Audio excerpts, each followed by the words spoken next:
Everyone agrees these days that we have to do something about the climate. But what? Connie Hedegaard is the European Commissioner for Climate Action, which can't be an easy job, seeing that different countries in our continent seem to have very different ideas about how to go about things on such important issues as nuclear energy, for example. Let's see how she answers your questions. Mrs Hedegaard, I'm always worried with Danish names. How do you say it? It's fine. How do you say it in Danish? Well, in Danish, Connie Hedegaard, but nobody can say that. Hedegaard, OK, right. Let's go for a first question from Mrs Hedegaard.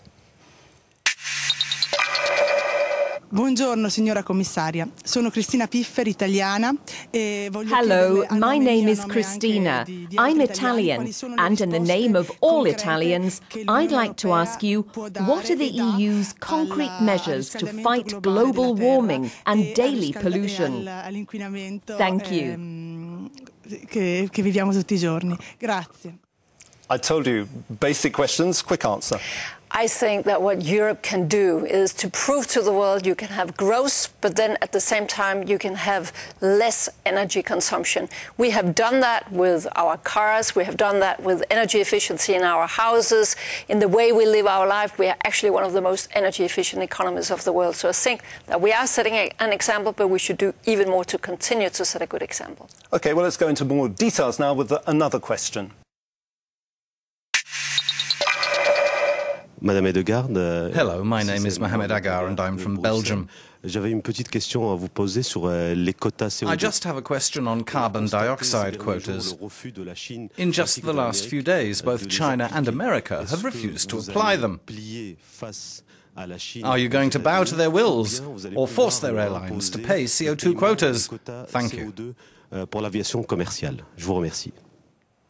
CO2 laws not going down very well in the rest of the world. No, they don't love it, but it doesn't mean that they will not have to abide with it. But how can we stand up to them? I mean, the House of Representatives has refused. The interesting thing is that we are, and that 27 member states actually have uniformly said, no, we are not giving in to threats like that. We have our legislation.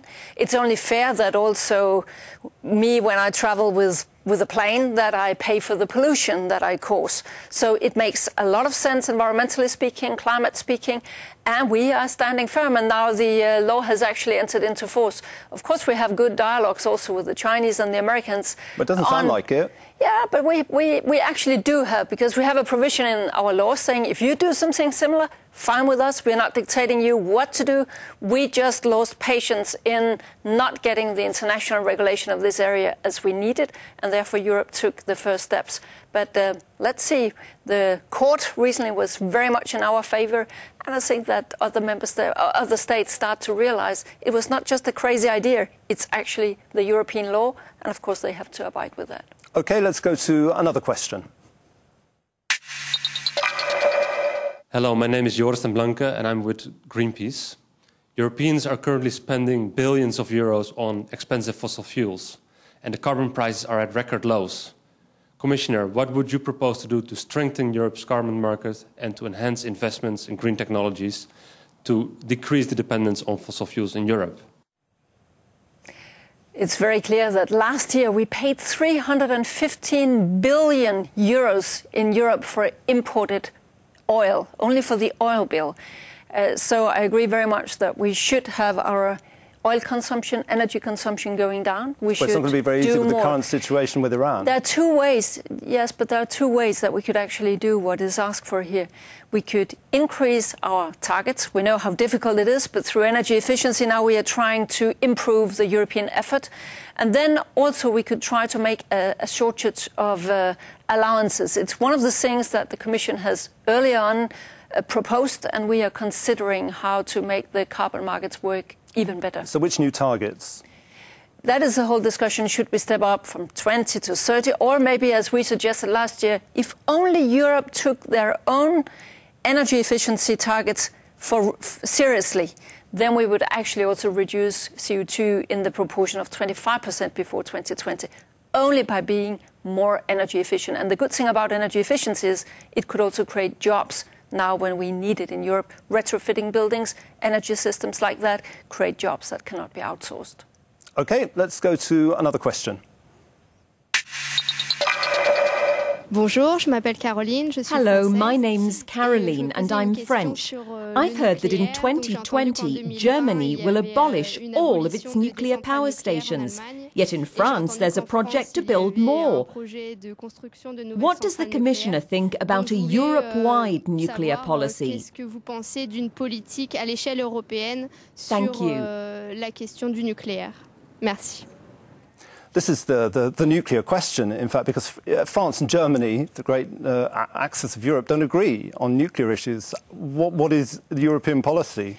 The European policy is that Europe does not have a policy. We have a policy for nuclear security and things like that. But the energy mix, whether a member state wants to have nuclear or not, it is totally up to the member state. But you can't say that about, if you said that about the euro, for example, we don't have a policy. No, but that is just an old sort of policy in Europe, because some member states violently have decided we do not want to have nuclear. Someone like we here, France, has 70% of their electricity stemming from nuclear. So it's simply just taking the point of departure from where is the reality in member states. So the Commission cannot interfere with whether they should have nuclear or not. The only thing we can secure is that it lives up to certain security standards if a country wants to have nuclear. A question which interests people. Here's another question here on iTalk. Hello, my name's Nicholas from Belgium. I'm a 22-year-old student, so don't you think that now, in this time of crisis, it's precisely the best time to roll out a more efficient energy model for Europe? A new ecological model. Can we take advantage of the current economic crisis in Europe to come to that? Yes, I hope so, because it should be evident to most people in Europe. We cannot just continue business as usual. But most people know that, don't they? No, we need to have a more clever way of creating the growth. That goes for Europe, but it also goes globally.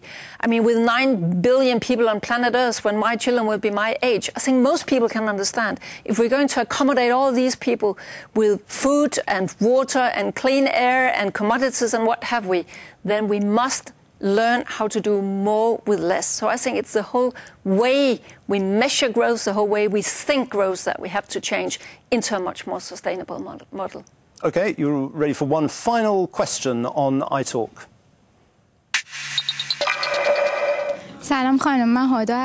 Hello, my name is Hoda and I'm Iranian. I have a question to put to you.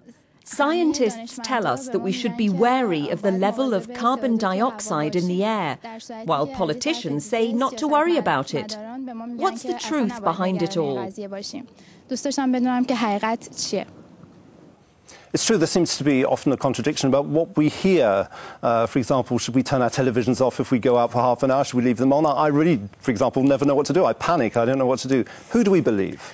Well, I'm not a scientist, but as a politician, I think if 90-some% of the scientific community tells us something, wouldn't we then be wise in taking it seriously? And I would say to those who are still skeptic whether we should sort of use our energy more wisely and things like that, say if the climate scientists are proven wrong 20 or 30 years from now, what would be the worst thing that had happened if we then had turned our economies into more energy and resource efficient economies? Would that not in any case be a wise strategy? Whereas if they 20 or 30 years from now are proven right and we did not act, then I think that not the least the young generation can see what they are up to when they have come to the age of being decision makers. What about your own carbon footprint? Do you take a lot of planes or not? And is that a good thing? I take a lot of planes, but we are offsetting it through different projects that we support and things like that. The reality is that you cannot have my job and try to make the whole world come together and make the framework for an international climate deal and just stay in Brussels, unfortunately. But we are offsetting it through some good environmental projects. Thank you very much indeed, Connie Hedegaard. Thank you for asking your questions. See you again soon next time for iTalk, here from the European Parliament in Brussels.